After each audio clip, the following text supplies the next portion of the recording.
It is my genuine opinion that the credit crisis is starting to form. The canary in the coal mine has died. Major warning signs about the American banks, bond yields, basis trades, and commercial real estate. Black swan emerging. Basically, I released a YouTube video. It's 42 minutes long. This is like a follow-up. First, New York Community Bancorp shares plummeted regarding solvency concerns. They are not currently meeting capital mandates, and they need to raise $4 to $6 billion in order to do so. NYCB is the same bank that acquired Signature in the March 2023 crisis. So if NYCB does go under, Signature clients are going to suffer, and a lot of crypto-friendly services use Signature. That is something to be aware of. There might be more crypto banking infrastructure friction. Next up, NYCB was expected to post $250 million in profit. Instead, they posted $240 million in loss. There's a ticker KRE. This is the regional bank ticker. And as you can see, it is a very clear downtrend. So this is an ETF that tracks all of the community banks. Basically, you can see like this big red line here. This was the March 2023 crisis. And it kind of looks like we're getting ready to take the next leg down with the lower low at 35. As banks suffer, there will be liquidations, I promise you. Systemically, the banking issue is much worse. U.S. banks could be grappling with at least $650 billion of unrealized losses in their securities portfolio. Remember, it's fine if nobody panics. To remedy the March 2023 crisis, they created a new thing called the Bank Term Loaning Program. Imagine if you could just call the phone and you're like, yeah, I need 20 bill. And the Fed's like, yeah, I got you, brother. Don't worry about it. That's basically what this is. They created a new lending vehicle in March 2023 to distribute liquidity. And currently there's over $165 billion loaned out. And as you can see with the direction of this curve, it is not going down. It is only going up. Right? Banks need more and more liquidity. Even better, they're planning on ending this program in early Q2. March 11th is the formal date. So like, what happens to these $165 billion loans? Right? Like, did they just write them off? Are they going to rug pull? Are they going to extend the program? Because another major warning sign that banks are running out of liquidity, reverse repo, is basically, imagine if I hit up my boy Humble in the chat and I was like, yo, hold this 100 million for me, hold it overnight, and then give me 100 mil plus $10. That's basically what a reverse repo is. And so if the rate of reverse repo is going down like it is, that means banks need the liquidity and they're not loaning it to the Federal Reserve. That's what a reverse repo is. It's a temporary loan to the Federal Reserve to do with excess liquidity. Banks might be solvent based on capital ratios, but their counterparties aren't. So this is an article saying California office building sells at 52% less than the 2018 price. And this picture right here shows that less than 50% of office workers are back in the office. So commercial real estate is absolutely fucked. And so it doesn't matter if banks are solvent, their counterparties aren't. And if their counterparties default on their loans, banks are insolvent as a result.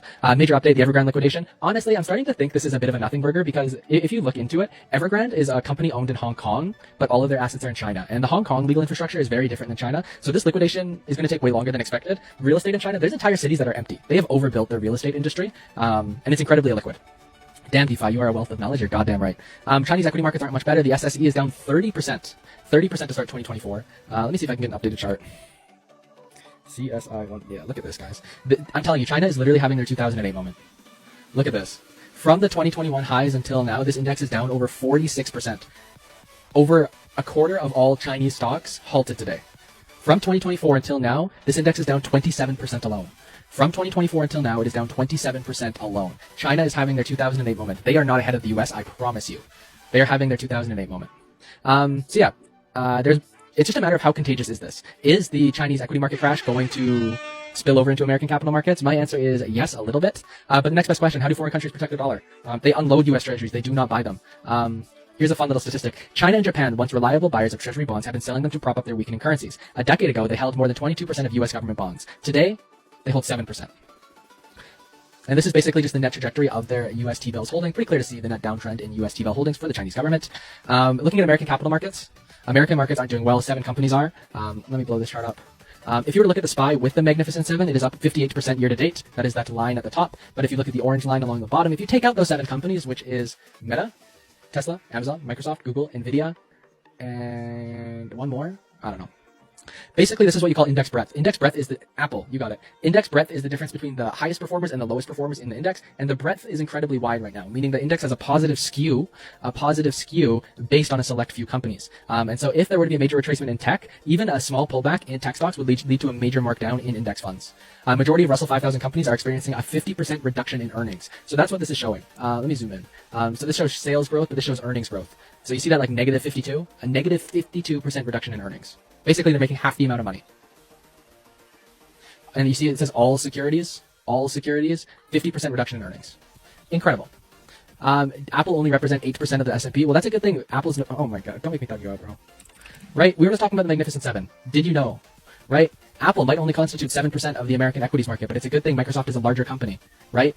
Alphabet and Amazon combined for a larger market cap than Apple, right? We're not just talking about Apple crashing. We're talking about all equity or all tech equities. The Magnificent 7, Microsoft, Apple, Alphabet, Amazon, Nvidia, Meta, Tesla, right? It's not just Apple, my G. Other than that, there's what's called the basis swap trade. So effectively what the basis swap is playing the yield curve. It's complicated. It's complicated. Effectively, it's people trading interest rate futures. But this is a slide taken from a firm's calculations. Look at this. 20x leverage could generate 9 to 10%. Look at this underlined section in the middle. 20x leverage could generate 9 to 10% annualized excess returns. Excuse me? So there are banks, shadow banks, and hedge funds trading bonds on 20x leverage. And there's a reason that's really problematic. Bonds are not as good as they used to be. US government interest payments per day are over $2 billion. Every single day, the government has to pay $2 billion in interest. There is $8 billion of bonds due in the next 12 months. That means you have to pay bonds by issuing bonds. You settle your debt with more debt. And do we really think interest rates are going to be that much lower 12 months from now with the current Fed forward guidance? Further, the reason they're having to offer higher and higher yields on these bonds is because nobody's showing up to buy them, right? China's selling them. Japan selling them. Everyone is selling them.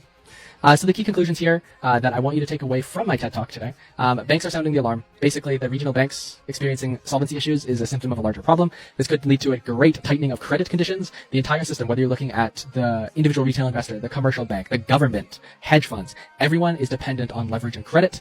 This enhances counterparty risk on both sides of the dilemma because everyone's borrowing from each other. China's collapse could spill over. This is their 2008 moment, right? They're basically having massive real estate liquidations. The credit crisis would foster major markdowns on all risk assets. Bitcoin, crypto, tech, everything.